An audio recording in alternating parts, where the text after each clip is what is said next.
तो hello students, welcome to our channel study point greater Noida. और आज हम लोग वीडियो बना रखे हैं RIMC कॉलेज के लिए। RIMC क्या चीज होती है हमारे पास? RIMC स्टैंड करती है राष्ट्रीय इंडियन मिलिट्री स्कूल। और राष्ट्रीय इंडियन मिलिट्री स्कूल जो हमारे पास उत्तराखंड के एक देहरादून प्लेस पर है, देहरादून सिटी है हमारे पास वो प्रॉपर है, और कैपिटल भी उत्तराखंड की है, तो वहां पर स्टेबल है हमारे पास RIMC। और ये स्टूडेंट्स उन पेरेंट्स के लिए और उन स्टूडेंट्स के लिए बहुत हेल्पफुल वीडियो होने वाली है जो लोग अपने बच्चे को या जो स्टूडेंट्स खुद को प्रिपेयर कर रहा है RIMC के लिए।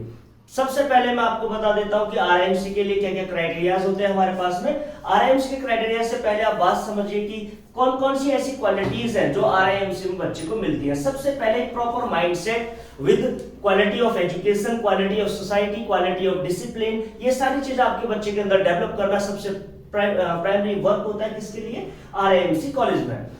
अगर मैं बात करता हूँ RIMC में, तो RIMC की तरह हमारे पास इंडिया के अंदर बहुत सारे ऐसे 27 और स्कूल है, जैसे सैनिक स्कूल 27 है हमारे पास। धीरे धीरे इनकी क्वांटिटी क्या हो रही है? बहुत ज्यादा इंक्रीज होती जा रही है। तो इस टाइप के मतलब सैनिक स्कूल हो गया, मिलिट्री स्कूल हो गया, RIMC हो गया हमारे पास। इन सभी कॉलेज के बारे में जानकारी के लिए आप हमारे चैनल को लाइक और सब्सक्राइब कर सकते हैं। और बात करते हैं हम लोग RIMC के लिए। अगर मैं RIMC की बात करता हूं तो इसका फुल फॉर्म होता है हमारे पास राष्ट्रीय इंडियन मिलिट्री कॉलेज। और इसके अंदर क्या क्या क्राइटेरिया है, कैसे आप अपने बच्चे को एडमिशन दिला सकते हैं। और एक और चीज, अगर आपके बच्चे का माइंडसेट अच्छा है 6th स्टैंडर्ड, 5th स्टैंडर्ड और 7th स्टैंडर्ड में, तो आपका बच्चा बहुत ही इजीली इस एग्जाम को क्रॉस कर सकता है। मैं आपको बताऊंगा कि कैसे और कितना क्वालिफाइंग मार्क्स होता है RIMC के लिए, और कितने number total numbers of questions होते हैं हमारे पास, क्या टाइम ऑफ पीरियड मिलता है, क्या एग्जाम पैटर्न होता है। तो देखते हैं कौन कौन से टॉपिक्स को हम लोग इसके अंदर इंक्लूड करेंगे। सबसे पहले what is RIMC entrance exam. सबसे पहले कि RIMC एंट्रेंस एग्जाम है क्या चीज हमारे पास। एलिजिबिलिटी फॉर RIMC यानी कि क्या क्राइटेरियाज होते हैं, आपको क्या क्या फॉलो करना है, क्या आपकी एज क्राइटेरियाज क्या होना चाहिए, आप कौन सी क्लास में स्टैंड करने चाहिए उस टाइम पे कि आप RIMC के लिए फॉर्म को फिल कर सकते हैं। फिर सिलेबस ऑफ RIMC के अंदर कौन कौन से टॉपिक्स आते हैं, कौन कौन से आपके सब्जेक्ट्स आते हैं, सभी चीजों के बारे में बात करेंगे। फिर आएगा pattern of the RIMC entrance exam, किस टाइप का पैटर्न फॉलो करती है RIMC हमारे पास में। ऑब्जेक्टिव है तो उसमें नेगेटिव मार्किंग होती है, पॉजिटिव नहीं होती है, इन चीजों के बारे में बात करेंगे। फिर बात करेंगे हम लोग how to apply for the RIMC and fee of the RIMC entrance exam, यानी कि कैसे आप इसका फॉर्म मंगवा सकते हैं। और अगर आप जनरल या OBC कैटेगरी से तो आपको कितनी फी करनी है पेमेंट, और अगर आप SC कैटेगरी से तो आपको कितनी फीस पेमेंट करनी है। तो स्टूडेंट्स, यहाँ पर मैं इन टॉपिक्स को के ऊपर बात करने से पहले आपको बताना चाहूंगा कि RIMC हमारे पास में एक बहुत बड़ा प्लेटफॉर्म है। अगर हम अपने बच्चे को डिफेंस सर्विसेज के लिए इनेल करते हैं कि भाई डिफेंस सर्विसेज में मेरे को अपना बच्चा डालना है, तो यहाँ पर ये आपके लिए एक बहुत अच्छी अपॉर्चुनिटी है। और इतना बड़ा कोई एग्जाम नहीं होता है इसके अंदर में, हालांकि इसके अंदर में बहुत ही कम मेजॉरिटीज होती है। प्रोबेबिलिटी जो नंबर ऑफ स्टूडेंट्स की है उत्तर प्रदेश से, वो 2 स्टूडेंट्स ही इसमें जा सकते हैं। तो हर स्टेट में से एक है, लेकिन उत्तर प्रदेश में से 2 है। तो यहाँ पर एक कंपटीशन जरूर है, लेकिन एग्जाम पैटर्न बहुत ही सिंपल होता है। IQ लेवल चेक किया जाता है बच्चे का, माइंडसेट अगर बच्चे का प्रॉपर वे में है तो आप अपने बच्चे को यहाँ पर एडमिशन दिलवा सकते हैं। दूसरी चीज, यहाँ पर कोई रिचेस्ट पर्सन नहीं होता, यहाँ पर कोई पुअरेस्ट पर्सन नहीं होता। ये बिल्कुल एक ऐसी सोसाइटी है जो आप लोगों के माइंड को बिल्कुल सोसाइटी में इकोनॉमिकली, चाहे वो कल्चर हो, चाहे रीजन हो, चाहे रिलीजियस हो, इन सभी चीजों में इक्वलिटी माइंडसेट के लिए तैयार की गई है। ये जो हमारे पास सोसाइटीज है, ये सभी सोसाइटी होम मिनिस्ट्री के थ्रू चलाई जाती है। इसका एक ही मकसद था हमारे पास में कि इंडिया के अंदर ऐसे यूथ्स को जनरेट करना जो अपनी सोसाइटी के लिए कुछ कर पाए। यानी कि यहाँ से बाहर निकलने के बाद जो बच्चे हैं उनका माइंडसेट बिल्कुल, चाहे वो डिफेंस को ज्वाइन करें या नहीं करें। हालांकि 25 स्टूडेंट्स इन 6 मंथ्स यहाँ से हमेशा ही हर पर ईयर, यानी कि ये एग्जाम साल में 2 बार कराया जाता है, और 6 मंथ्स में कम से कम 25 स्टूडेंट्स RIMC से क्या निकलते हैं, मिलिट्री सर्विसेज को ज्वाइन करते हैं। लेकिन अगर कोई एडमिनिस्ट्रेशन सर्विसेज को ज्वाइन करना चाहता है तो वो बच्चे भी यहाँ से निकलते हैं। कोई अगर सोसाइटी के लिए वर्क करना चाहता है वो बच्चे भी यहाँ से निकलते हैं। तो यानी कि यहाँ से जो बच्चे निकलते हैं वो बिल्कुल एक अच्छी, हमारे कंट्री के लिए एक अच्छी सोसाइटी को बिल्डअप करने का काम करते हैं। तो दूसरी कंडीशन कि भाई हम लोगों को इसके लिए क्या क्या करना होगा, और पेरेंट्स को किस तरीके से। दूसरी बात मैं बता दूं, जो पेरेंट्स डिफेंस सर्विसेज में हैं उनके लिए बहुत अच्छी चीज है कि उनके लिए एक स्पेशल रिजर्वेशन भी होता है। लेकिन जो डिफेंस सर्विसेज में नहीं है और उनके बच्चे अच्छे कैपेबल हैं, तो वो लोग भी यहाँ पर जरूर अप्लाई करें। और अपने बच्चे को मैं तो कहता हूँ कि 4th स्टैंडर्ड से कम सैनिक स्कूल, मिलिट्री स्कूल और RIMC जैसे कॉलेजेस के लिए आप लोग इनको तैयार कराएं, ताकि आपको एक अच्छा सोसाइटी में अच्छे माइंडसेट के साथ आपका बच्चा एक अच्छे लेवल पर जा सके। तो बात करते हैं हम लोग फर्स्ट पॉइंट की। फर्स्ट पॉइंट में हमारे पास में what is RIMC entrance exam. तो RIMC एंट्रेंस एग्जाम क्या है हमारे पास में, उससे पहले मैं थोड़ा सा आपको समझाना चाहूंगा कि इसको किस किस क्राइटेरिया बेस पर लिखा गया है, तो मैं आपके लिए इसको लिख देता हूं। सो स्टूडेंट्स बात करते हैं तो ये जो आरआईएमसी एंट्रेंस एग्जाम हमारे पास में वो क्या होता है, कंडक्टेड बाय आरआईएमसी यानी कि राष्ट्रीय इंडियन मिलिट्री कॉलेज देहरादून के द्वारा ही कंडक्ट किया जाता है। और दूसरा इसको कंडक्ट व्हेन यानी कि ये twice in a year, twice in year यानी कि एक साल में 2 बार ये कराए जाते हैं हमारे पास में। और 2 अपॉर्चुनिटीज मिलती है कि 6 मंथ्स में हम लोग 25 स्टूडेंट्स को मिलिट्री सर्विसेज के लिए प्रिपेयर कर देते हैं और ये बहुत अच्छा एम होता है आरआईएमसी के लिए।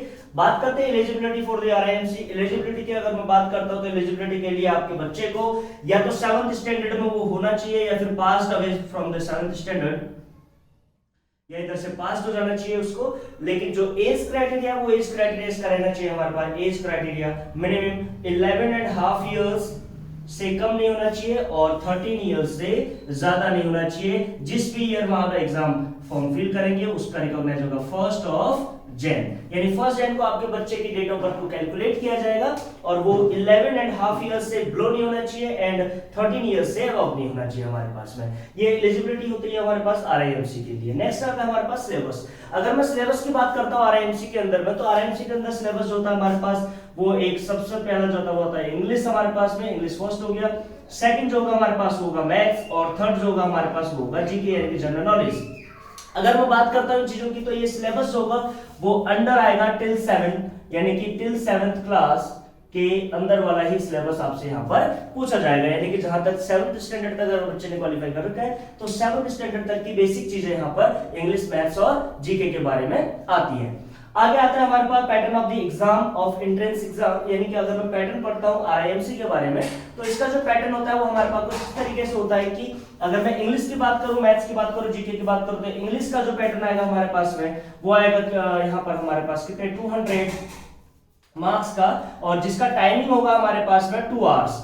और दूसरी अगर मैं बात करूं मैथ्स के लिए तो मैथ्स में जो आएगा हमारे पास में आते हैं 125 मार्क्स का क्वेश्चन पेपर आएगा और उसका जो टाइम आवर्स होगा वो होगा 1.5 आवर्स। और अगर थर्ड जीके की बात करता हूं तो इसके अंदर से 75 मार्क्स के क्वेश्चन पूछे जाते हैं जिसकी टाइमिंग होती है 1 आवर्स। अगर स्टूडेंट्स में बात करता हूं यहाँ पर क्वालिफाई करना कितना इजी है तो वो बहुत ही ज्यादा इजी होता है हमारे पास इंग्लिश, मैथ्स और जीके में। कैसे हम लोग क्वालिफाई कर पाते हैं, बहुत ही बेसिक चीजें आती है हमारे पास, बेसिक सिलेबस से पूछा जाता है। आगे बात करते हैं हम लोग की पैटर्न ऑफ आरआईएमसी के बारे में। मैंने आपको बता देंगे 200 मार्क्स से इंग्लिश आता है जिसकी टाइमिंग होती है 2 आवर्स और मैथ्स आता है हमारे पास 125 मार्क्स का जिसकी टाइमिंग होती है 1.5 आवर्स। और फिर आता है 75 मार्क्स के हमारे पास में क्या जीके के क्वेश्चंस जो होते हैं 1 आवर्स के आपके पास में। तो आई होप कि यहां तक आप लोगों को समझ में आ गया होगा। आने वाले टाइम पे मैं बताता हूं आपको क्वालिफाइंग मार्क्स क्या होता है इसके बारे में, तो इस तक मैं इरेज कर देता हूं इसको। तो अगर मैं बात करता हूं pattern of RIMC entrance exam, तो पैटर्न क्या होता है इसका हमारे पास में। सबसे पहले आप लोगों को क्या करना होगा, आप लोगों को सबसे पहले रिटन एग्जाम क्लियर करना होगा। रिटन एग्जाम के बाद में आपका होता है वाइवा और वाइवा के बाद आपका होगा थर्ड वाला क्या, मेडिकल एग्जामिनेशन।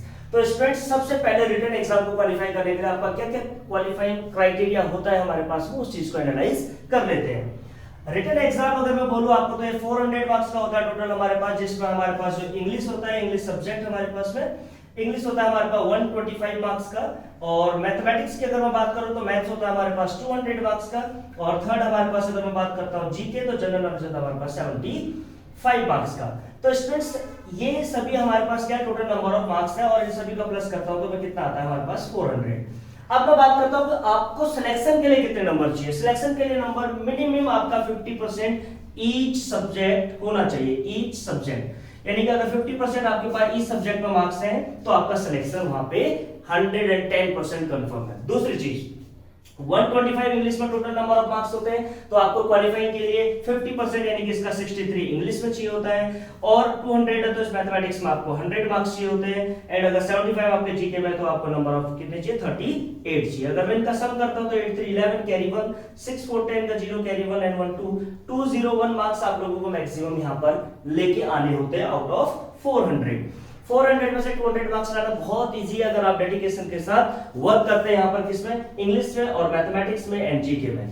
सेकंड अगर मैं बात करता हूं कि आप लोगों ने रिटन एग्जाम को क्रॉस कर दिया तो उसके बाद आपका आएगा वाइवा और वाइवा आपका होगा तो 50 मार्क्स का होता है मैक्सिमम हमारे पास और 50 मार्क्स में से आपको भी यहाँ पर 50% मिनिमम मार्क्स लेके आने होते हैं जब आप वाइवा को क्वालिफाई करते हैं तो उसके बाद जो आपका सिलेक्शन होता है वो किसके लिए होता है, मेडिकल एग्जामिनेशंस के लिए। और ये आपका लास्ट स्टेप होता है, मेडिकल एग्जामिनेशंस को क्रॉस करने के बाद आप सीधे एकेडमिक में एडमिशन के लिए रेडी हो जाते हैं और वहां पे आपका एडमिशन हो जाता है। तो ये हमारे पास टोटल क्या था, pattern of RIMC entrance exam था। अब आता है क्वालिफाइंग मार्क्स। तो क्वालिफाइंग मार्क्स की अगर मैं बात करता हूँ आरआईएमसी के अंदर में, तो वो हमारे पास में क्या है कि मिनिमम मार्क्स होना चाहिए, वो 50% होना चाहिए, जैसे 63 एंड 125 में, और उसके बाद होना चाहिए 100 marks out of 200 in mathematics and 38 marks out of 75 in GK. और उसके बाद में 50% आपका होना चाहिए किसके अंदर, मिनिमम वाइवा के अंदर, यानी 50 मार्क्स का अगर मैक्सिमम होता है तो 45 मार्क्स आपके क्लियर होने चाहिए। और अगर मैं वाइवा की बात करूं तो वाइवा के अंदर 3 चीजें आपकी देखी जाती है। सबसे पहले इंटेलिजेंसी देखी जाएगी, उसके बाद आपका एक गुड कॉन्फिडेंस होना चाहिए, और उसके बाद आपके पास में एक पर्सनैलिटी टेस्ट होता है जो पर्सनैलिटी को आपको देखता है कि हाँ भाई आपके अंदर एक पर्सनैलिटी है जो कि डिफेंस सर्विसेज के लिए या फिर हमारी सोसाइटी के लिए या क्वालिटी ऑफ एजुकेशन के लिए बहुत ही बेस्ट है। तो इन 3 चीजों का आपको फोकस करना है। फर्स्ट थिंग इज दैट कि आपके पास कॉन्फिडेंस बहुत अच्छा होना चाहिए, दूसरा आपकी इंटेलिजेंसी पे, और तीसरा आपका क्या होना चाहिए, तीसरी आपकी पर्सनैलिटी होती है। यहाँ पर ये तीनों चीजें एनालाइज की जाती है और ये तीनों चीजें बहुत इजी है, आपको रिटन एग्जाम क्रॉस करने में कोई ज्यादा टाइम नहीं लगेगा। और मैं तो ये बोलता हूँ जो स्टूडेंट 7th स्टैंडर्ड में अभी प्रेजेंटली अगर तैयारी करे तो within 3 months they can prepare for the RIMC. अगर स्टूडेंट्स में बात करता हूं how to apply for the RIMC and what is the fees structure, तो आरआईएमसी के लिए आप लोगों को ऑफलाइन आपको ऑफलाइन आरआईएमसी से प्रोस्पेक्टस मंगाना होता है, उसी में आपका फॉर्म आता है जिसको आप लोग ऑफलाइन मीडियम से आप लोग मेल करते हैं वहां पर और फी डिपॉजिट करते हैं, तो वो लोग आपके होम एड्रेस पे उसको पार्सल कर देते हैं। तो ये आपको देहरादून में सेंड करना होता है क्योंकि आरआईएमसी देहरादून में हमारे पास में, तो ये स्पीड पोस्ट के मीडियम से आप लोग डाल सकते हैं। डिस्क्रिप्शन में मैं आपको इसका लिंक जरूर दूंगा।